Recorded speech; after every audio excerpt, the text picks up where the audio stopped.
मैं direct sir से पूछना चाहूंगा कि इन्होंने, जैसा मैं एक विद्यार्थी हूँ और मैं इनसे पूछना चाहूंगा कि इन्होंने बिहार के विकास के लिए 3 मुद्दे रखे सामने कि 3 चीजों पे अगर हम काम करेंगे तो बिहार का विकास संभव है, ठीक। जिसमें से शिक्षा को इन्होंने एक पक्ष बताया, इसके अलावा 2 पक्षों पे बात की गई। पहला पक्ष था यहाँ पे जमीन के बारे में, खेती को लेके, ठीक। तो खेती तो एक प्राकृतिक संसाधन है जिसके ऊपर हम जमीन को तो बढ़ा नहीं सकते हैं, क्षेत्रफल बढ़ाना हमारे हाथों में तो है नहीं। लेकिन जो दूसरा अन्य बात किया गया कि पूंजी को लेके, तो कोई भी हम लोग अगर स्टार्टअप चाहते हैं, जैसे मैं एक व्यापारी परिवार से भी बिलोंग करता हूँ, तो मुझे थोड़ा सा स्टार्टअप के बारे में मालूम है। तो जैसे गुजरात की बात की इन्होंने कि 26 MP वाला गुजरात स्टार्टअप में इतना आगे है और 40 MP वाला हमारा बिहार स्टार्टअप में इतना पिछड़ा हुआ है। तो किसी तरह से, मैं सीधे सवाल पे आता हूँ, तो किसी तरह से अगर हमारी व्यवस्था बनी, जनता की व्यवस्था बनी, तो स्टार्टअप को लेके या फिर व्यापार को लेके या फिर पूंजी को लेके हम लोग कैसे काम करेंगे, इसके बारे में हम कुछ पूछना चाहते हैं। बहुत बहुत धन्यवाद। देखिए, पहली बात तो आपने ये जो कहा कि खेती का जमीन तो बढ़ नहीं सकता है, खेती का जमीन नहीं बढ़ सकता है, लेकिन प्रोडक्टिविटी, उत्पादकता जो है प्रति एकड़ बढ़ सकती है। अमेरिका में 1901 में 56% लोग खेती करते थे, आज वहां सिर्फ 2% लोग खेती करते हैं और प्रोडक्शन बढ़ गया 1600%, क्योंकि वहां पर बेहतर बीज आ गया, बेहतर खाद आ गया, बेहतर चीज की लोग खेती कर रहे हैं। आपने कहा पूंजी कैसे उपलब्ध कराया जाएगा, बिल्कुल ठीक बात है। पूंजी समाज में आता कहां से है? पूंजी आता है आप जो कमाकर बचत करते हैं और उस बचत के पैसे को बैंक में रखते हैं, उसको कहते हैं ग्रॉस कैपिटल फॉर्मेशन। मतलब जो पैसा आपने बचाया कमाने के बाद, उसी से पूंजी बनती है।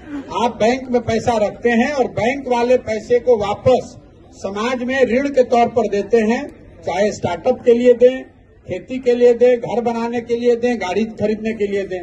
इसको मापने के लिए देश में एक पैमाना है जिसको कहते हैं credit deposit ratio. RBI, reserve bank of India, ये आंकड़ा जारी करती है कि कितना पैसा बैंक में जमा हुआ और बैंक वालों ने कितना पैसा ऋण के तौर पर लोगों को दिया। तो भारत भर में CD ratio, credit deposit ratio है 70%। मतलब अगर 100 रुपया आपने बचाकर बैंक में रखा पूरे भारत के लोगों ने, तो 70 रुपया बैंक ने वापस ऋण के तौर पर, पूंजी के तौर पर समाज को उपलब्ध कराया। बिहार में CD रेशियो है 40%।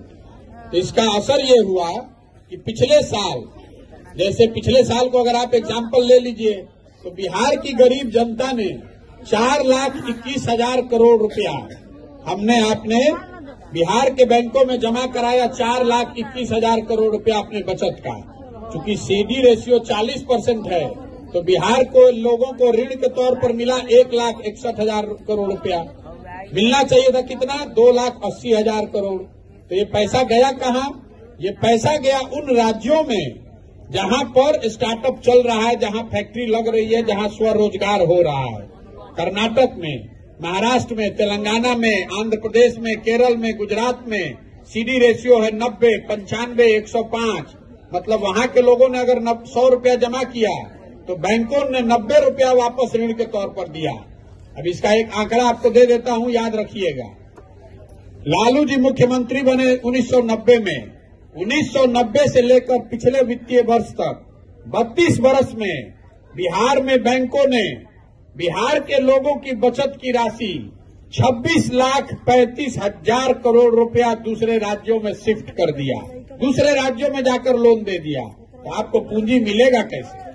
अब ये चूंकि टेक्निकल बात है, इसलिए इतने बड़ी सभा में मैं बताता नहीं हूं ज्यादा, लेकिन अगर आप इसको जानना चाहते हैं तो RBI का रिपोर्ट है, उसको देखिए। अगर हम लोग की सरकार हो जाए, अगर हमारी चलती हो जाए, तो हम सबसे पहला काम बिहार में CD रेशियो को सुधारने के लिए करेंगे।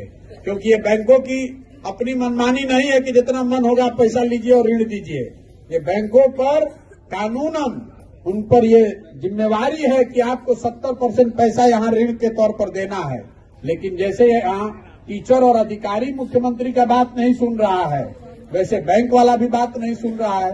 पैसा जमा हो रहा है बिहार के लोगों का और वो पैसा जाकर लोन दिया जा रहा है कर्नाटक, गुजरात में। इसीलिए हम लोग के पास पूंजी की कमी है।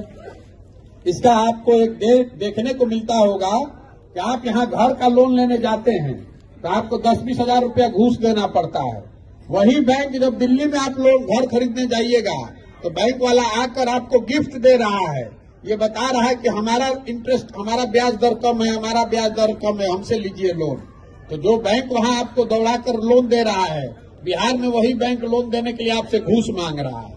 इसलिए कि यहाँ पर बैंकों पर ये दबाव नहीं है कि जो पैसा बिहार के लोग बैंक में जमा कर रहे हैं, जो बिहार के लोगों की पूंजी है, उसको बिहार में ही लगाइए, आप कर्नाटक, गुजरात, महाराष्ट्र लेकर मत जाइए। यही वजह है कि बिहार में इतनी ज्यादा पूंजी की कमी आपको दिखती है। 1990 से पिछले वित्तीय वर्ष तक 32 वर्ष में 26,35,000 करोड़ रुपया बिहार का चला गया दूसरे राज्य में। आप कह रहे हैं मजदूरों का पलायन, आप कह रहे हैं बुद्धि का पलायन, सबसे बड़ा पलायन बिहार में है पूंजी का पलायन। ये पूंजी जो है यहाँ से जा रही है बैंकों के माध्यम से दूसरे राज्य में। यही वजह है कि यहाँ पर लोगों को स्वरोजगार के लिए, उद्योग धंधे के लिए, घर बनाने के लिए, गाड़ी खरीदने के लिए बैंकों से आसानी से ऋण नहीं मिल रहा। चलिए 90% जनता चल गई। जिया हो बिहार के लाला, जिया 2000 साल।